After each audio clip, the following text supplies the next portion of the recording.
Assalamualaikum warahmatullahi wabarakatuh. Bismillahirrahmanirrahim. Alhamdulillahirabbil alamin. Wa bihi nasta'inu ala umurid dunya waddin. Wassalatu wassalamu ala asyrafil mursalin wa ala alihi wa sahbihi ajma'in, amma ba'd. Hadratul muhtaramin, para ulama, para sesepuh yang saya muliakan, Pak Ridho Hakim selaku pimpinan BI Malang, dan juga Bapak Korwil Malang, Bapak Kepala Cabang Syariat Mandiri, Perbankan Syariat Mandiri. Oh begitu. Para undangan sekalian, para hadirin hadirat yang saya muliakan. Negara kita ini semakin hari semakin miskin dan semakin bertengkar. Negeri kita berpenduduk mayoritas miskin sekalipun alamnya kaya. Ekonomi kita pada sektor real di bawah menyedihkan. Tapi kalau di koran menyenangkan. Politik kita masih saling mensiasati antara satu dengan yang lain. Wakil-wakil rakyat kita juga sedang sibuk mengurusi rapelannya sendiri. Hukum kita masih belum sepenuhnya menuju keadilan. Masih banyak bisnis hukum dan banyak sarjana hukum yang masuk hukuman. Budaya kita hampir kehilangan kepribadian. Sementara kesenangan didulukan, kesengsaraan diabaikan. Hari ini kita khusus bicara orang miskin. Kita hendaknya berpikir ke sana karena kita masih cukup makan, cukup pakaian, cukup kesehatan, dan cukup mampu menyekolahkan anak. Oleh karenanya saya mendorong, menyokong Pak Ridho Hakim sebagai pimpinan Bank Indonesia yang saya tahu masih punya hati nurani agar memikirkan mereka yang kerja keras tapi masih kurang makan ini. Mereka tidak bisa diterapkan regulasi normal. Mereka tidak bisa diminta syarat-syarat sebagaimana syaratnya umumnya bank. Mereka tidak bisa diambil sertifikatnya karena memang tidak punya rumah.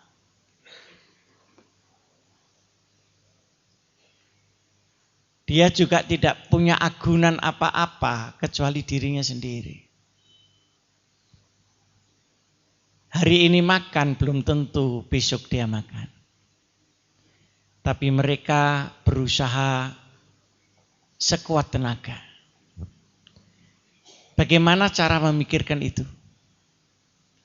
Tidak usah muluk-muluk pada ekonomi makro dan sebagainya. Biarlah itu urusan birokrasi, urusan teori, dan urusan berita. Yang menjadi urusan real kita adalah kita yang masih kenyang makan berpikir untuk yang kurang kenyang makan. Maka tolong orang-orang Melijo yang menjadi korban lintah darat, ditolong mereka. Orang-orang kaki lima, ditolong mereka. Jumlah kaki lima antara 40 juta orang di Indonesia. Kalau saja mereka tertolong, kemudian menambah 1 orang lagi bekerja geledek bakso itu, maka akan ada 40 juta orang yang tertampung tenaga kerjanya. Kalau perlu, bagaimana kita menolong pemulung-pemulung itu? Maka saya minta Pak Rito coba dipikirkan bisa enggak memulai. Tidak usah uang terlalu banyak, tapi yang penting dimulai dengan niat yang benar, uang yang halal, dan sistem serta manajemen, akuntabilitas, dan transparansi yang sehat. Kalau ini sudah ada pilot project-nya, maka gampang untuk direplikasi, dikloneng, ditularkan. Karena hampir ini semua terjadi di seluruh Indonesia. Ketepatan. Di mana-mana ada pesantren. Di situ mesti ada santrinya. Santri ini karena belum kawin, belum banyak kebutuhan. Dan relatif belum biasa nonton bioskop.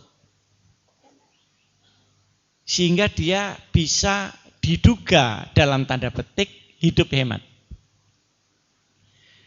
Bagaimana kalau santri ini dilatih untuk menjadi bagian daripada pelaku komunikator itu? Uangnya tidak usah terlalu banyak. Dari siapa saja yang mau. Saya kira bank juga bisa menyisihkan uangnya untuk itu. Perusahaan saya dengar juga ada peraturannya untuk menyisihkan itu. Yang belum kan menyisihkannya. Peraturannya sudah. Menyisihkannya yang belum. Atau kadang-kadang yang disisihkan itu tidak kena orang miskin, kena orang yang lebih kaya dari perusahaan itu karena lebih menakutkan daripada orang miskin-miskin. Mungkin yang tepuk tangan ini selalu setoran kepada mereka.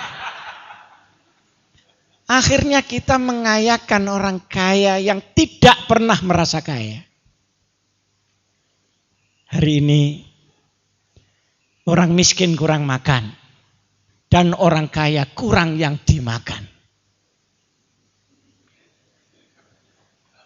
Kenapa ketawanya kok terlambat? Beda kurang makan sama kurang yang dimakan. Kalau kurang yang dimakan itu memang ada unsur penggeragasan di situ. Berapapun tidak akan cukup.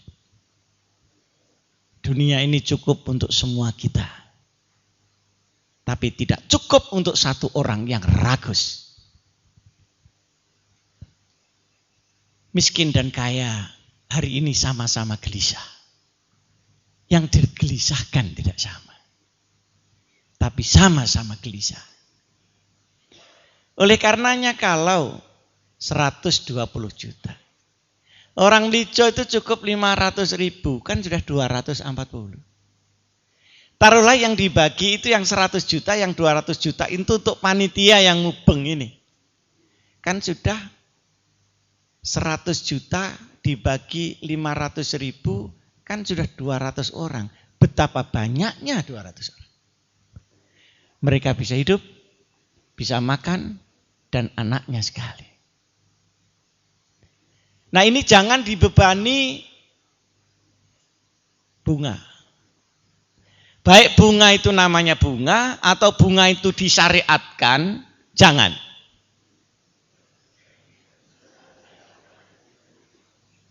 Artinya bunga disyariatkan itu halal menurut syariat tambahan ini, tapi hitung-hitung kok hampir sama setoran saya ke situ.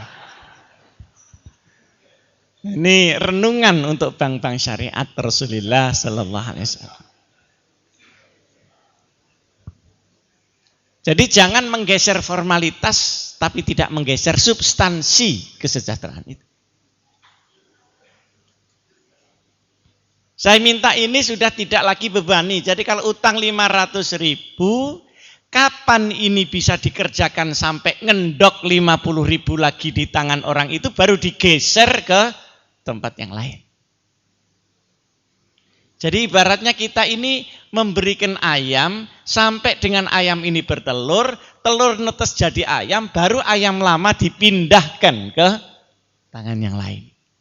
Ini saya pakai bahasa kampung aja. Kalau bahasanya Pak Rito tuh sulit. Ada neraca, ada ini, ada itu. Itu orang Melijo enggak tahu neraca, Pak. Dikiranya neraca itu timbangan timbel itu neraca. Perlu pembahasaan kepada orang miskin. Nah, ini juga belum dilakukan oleh bank karena bank menggunakan bahasa ilmu, bukan bahasa orang miskin. Sampai di bidang pertanian pun, itu kadang-kadang orang macul, itu didongengi insinyur pertanian itu tidak paham. Karena bahasanya, bapak-bapak diminta partisipasinya. Kula mboten gadah Pak partisipasi. Ada yang tanya, pundi griyane partisipasi? Jadi ada gap di sini karena faktor bahasa dan budaya. Nah, gap itu harus dijebol. Jadi kalau misalnya ini nanti 500.000 sudah balik, ini menggelindingnya kan 200 orang lagi. Padahal untuk mencari uang 100 juta buat mereka yang bisa itu kan tidak sulit kalau berkumpul 10-20 orang. Di sini akan terjadi saling tolong menolong, saling memberi makan, bukan saling memakan satu dengan yang lain. Para bapak, alhamdulillah. Sekarang ini uangnya sudah ada. Yang ahli manajemen sudah ada dengan bahasa-bahasa yang tinggi tadi itu. Tapi untuk sampai kepada orang Melijo, ini kan tidak mungkin Pak Ridho Hakim sendiri. Kan potongannya tidak sama. Cari anak al-hikam. Nah, anak al-hikam ini biasa minta uang, bukan biasa menjaga uang. Maka dia harus diproses dari konsumtif pikirannya santri ini menjadi manajerial. Di sini perlu latihan. Tidak sekali jadi. Nah, setelah dilatih baru dititipi duit untuk disampaikan kepada yang bersangkutan dan bagaimana caranya menagih dengan segala kesopanan tapi duitnya kembali dan sebagainya. Ini diperlukan latihan tertentu. Sebenarnya niat pemerintah untuk membantu pesantren itu banyak. Dikasih duit terus pesantren, habis terus. Kenapa? Karena datangnya kepada kiainya dan kiainya ahli menerima sodako. Jadi ini dikiranya duit sodako saja, lillahi ta'ala. Besok lagi sepeda motornya kiai sudah baru. Untung kalau tidak istrinya yang baru. Karena sudah terkenal kiai-kiai itu istrinya banyak, itu sudah terkenal. Cuma jarang yang berani omong aja. Saya itu waktu di Vatikan sampai disindir oleh pastor, Pak Asim, apa iya kiai-kiai itu istrinya banyak ya? Wah, ini nyindir ini. Saya bilang iya, karena menampung calon istrinya pastor yang tidak jadi.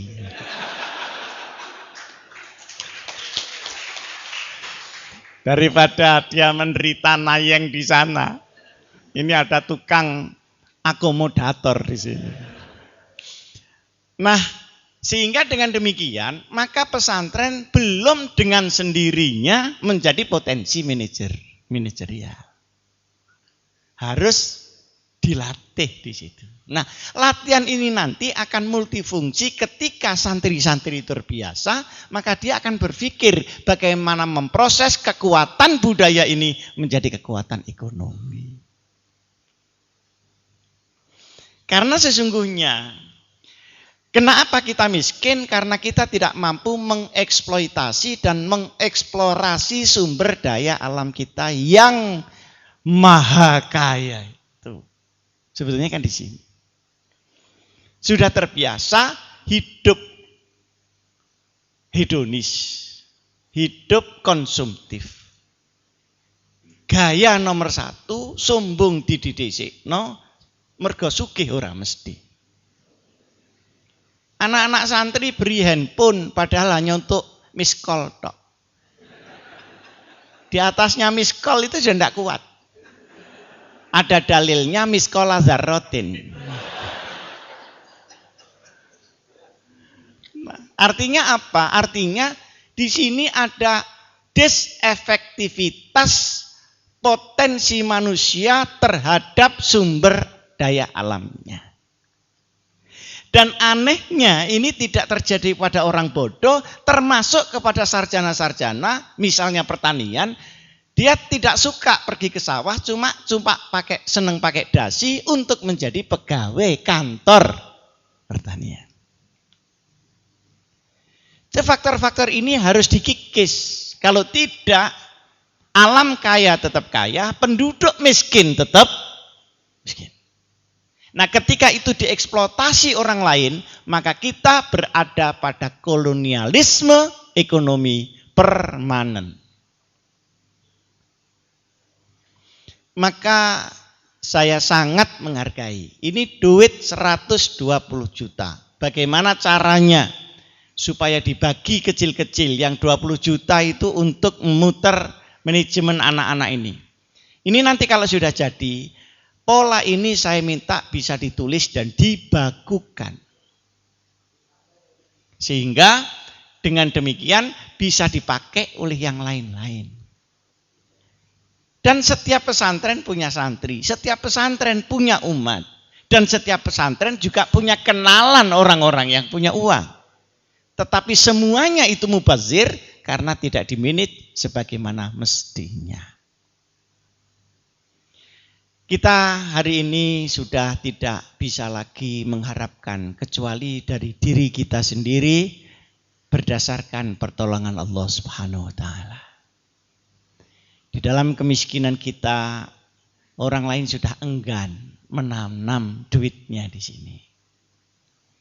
Mungkin kalau yang ngomong begini Pak Ridho Hakim itu tidak mentolo, biar saya aja yang mentolo.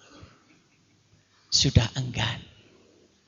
Pabrik-pabrik AC yang di sini sudah senang pindah ke negeri yang lain. Di samping faktor market yang tidak menguntungkan, juga faktor pembiayaan atau kos yang tidak bisa dihitung kalau seorang berusaha di Indonesia.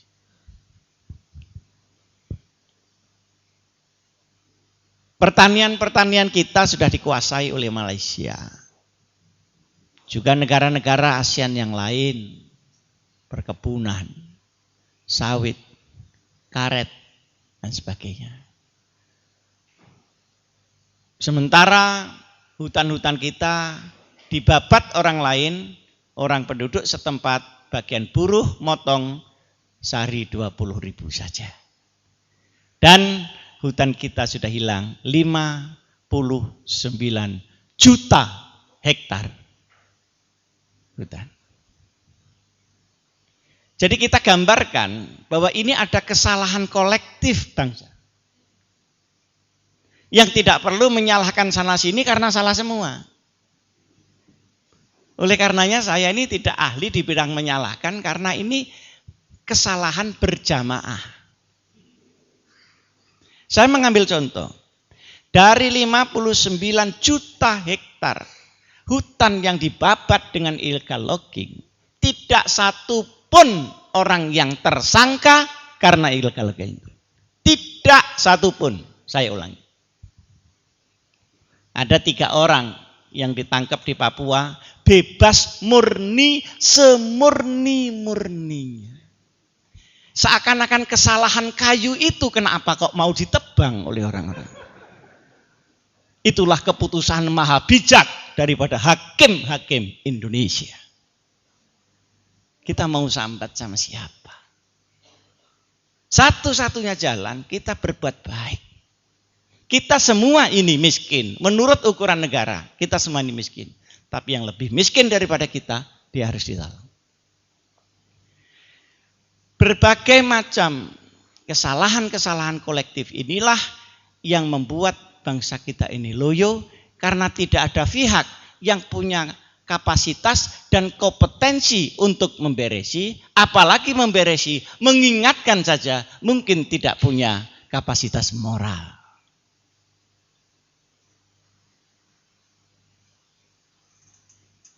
Hampir semua yang urusan dengan uang itu korupsi. Tidak semua, hampir. Jadi masih ada tersisa orang baik. Hampir. Karena banyaknya, maka kalau cari koruptor itu tidak usah milih, merem tok mesti ketemu koruptor. Nah, sehingga orang yang menindak korupsi itu karena korupsinya sendiri belum ketahuan. Dan kadang-kadang ongkos ngurus korupsi itu lebih mahal dari jumlah uang yang dikorupsi itu. Nah, bangsa yang begini kok tidak mau dikasih bencana oleh Tuhan, itu kan salah yang tidak mau. Kepalsuan, saling memakan, caci maki, mentolo kepada orang, itu semuanya lengkap di Indonesia. Ini saya mau ngomong rahasia, tapi jangan ngomong-ngomong orang. Saya baru saja ke Palestina, Lebanon, Syria, Iran untuk ikut nimbrung gegernya orang-orang Arab itu. Saya di Lebanon ketemu seorang sufi namanya Abdullah Skaf, yang dikenal di situ sebagai wali. Ya, saya tidak tahu wali betul apa tidak, karena yang tahu dia wali adalah orang yang setingkat. Orang yang bisa ngukur profesor adalah sama profesor. Saya begitu datang ditangisi, loh kok aneh? Kenapa saya ditangisi? Kata beliau begini, dulu pernah ada orang Indonesia datang ke sini 35 tahun yang lalu. Saya menangis karena bangga. Hari ini ada orang Indonesia datang ke sini, saya menangis karena ikut sedih dengan kesedihan Indonesia. Ya, saya panggilnya Maulaya. Kenapa Indonesia beruntun musibah? Dia menjawab, ya karena kaum kamu itu sudah cukup memenuhi syarat untuk datangnya musibah. Jadi secara sempurna memang sudah syarat-syarat dipenuhi untuk datangnya.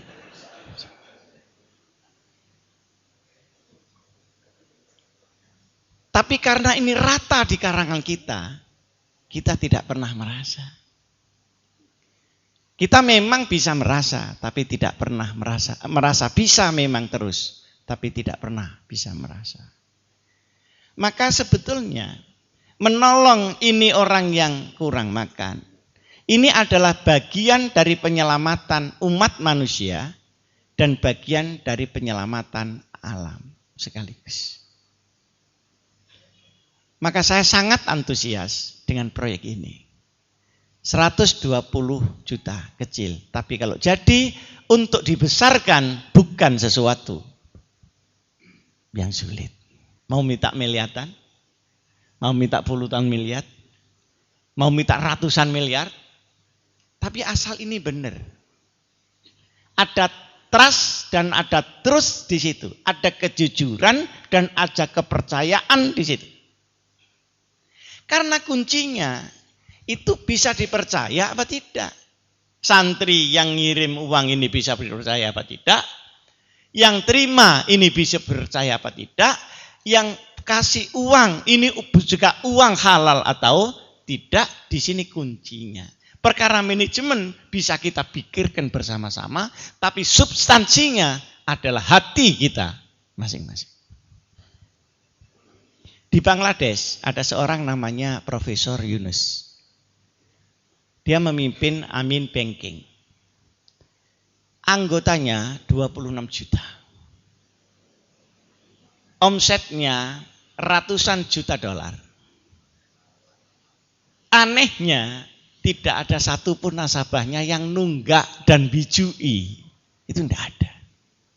Kalau kita insya Allah sulit mencari yang tidak bijui. Nah ini masalahnya di sini. Bagaimana itu bisa diciptakan? Saya urus ternyata menggunakan circle-circle agama. Misalnya di sini ya jamaah-jamaah, sholat, jamaah, tahlil. Yang diduga ini orang-orang jujur.